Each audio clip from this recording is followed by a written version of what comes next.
This is game 2 of a 5 games match against the same opponent, and in this game I play e4 to start with, followed by e5, knight here. We've seen this position many times.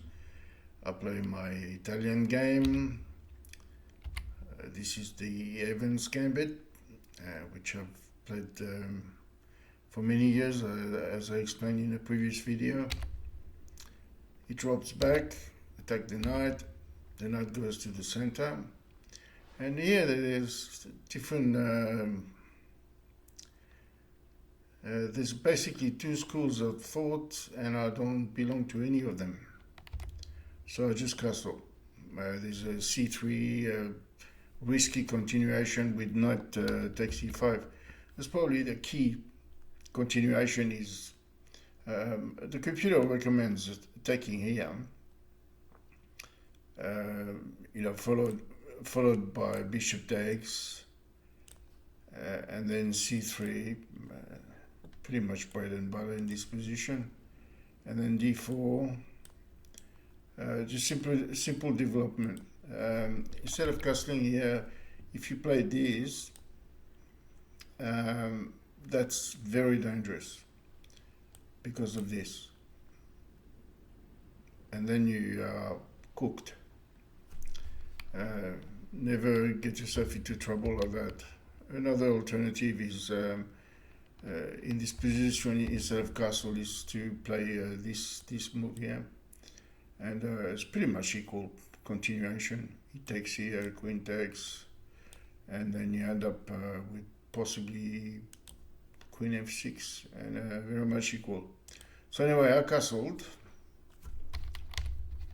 d6, so now he's threatening to get in here.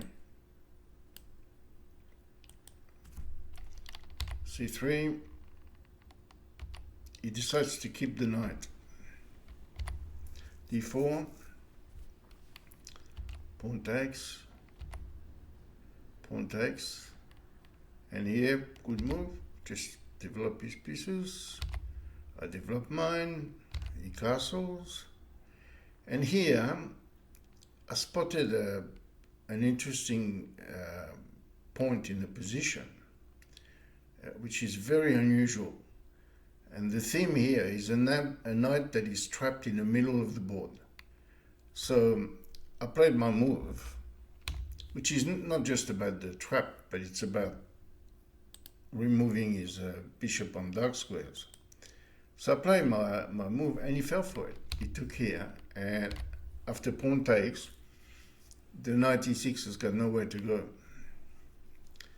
So the lesson to remember from this game is always be on the lookout for unusual things. Give yourself the time to look around and see what you can spot, because eventually that's how you're going to win a game of chess, by seeing something that your opponent hasn't seen.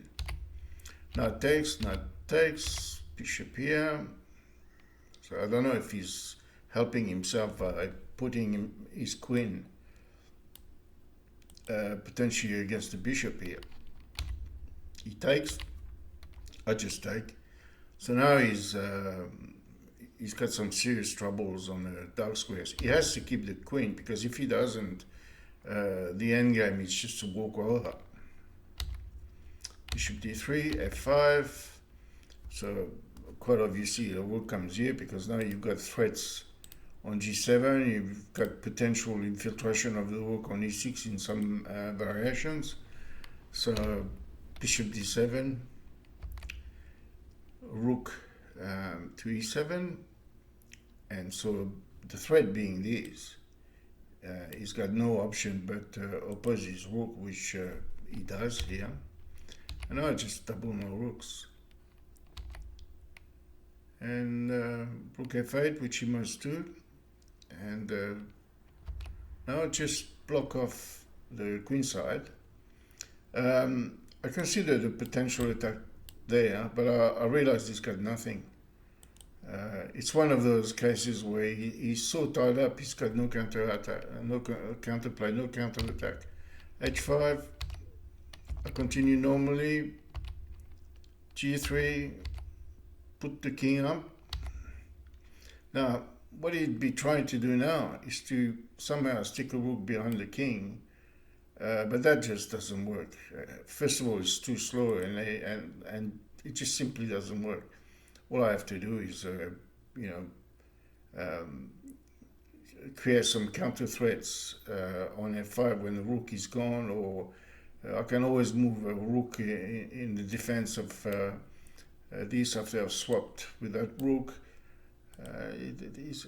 Well, he's trying the best he can, but it's not working. I just dropped back, so now I'm putting pressure on c7. Just ask him the question, do you want to keep your pawn or not? If I get in there, I'm threatening to win the bishop. He can't afford to let me come in, so he's got to do that.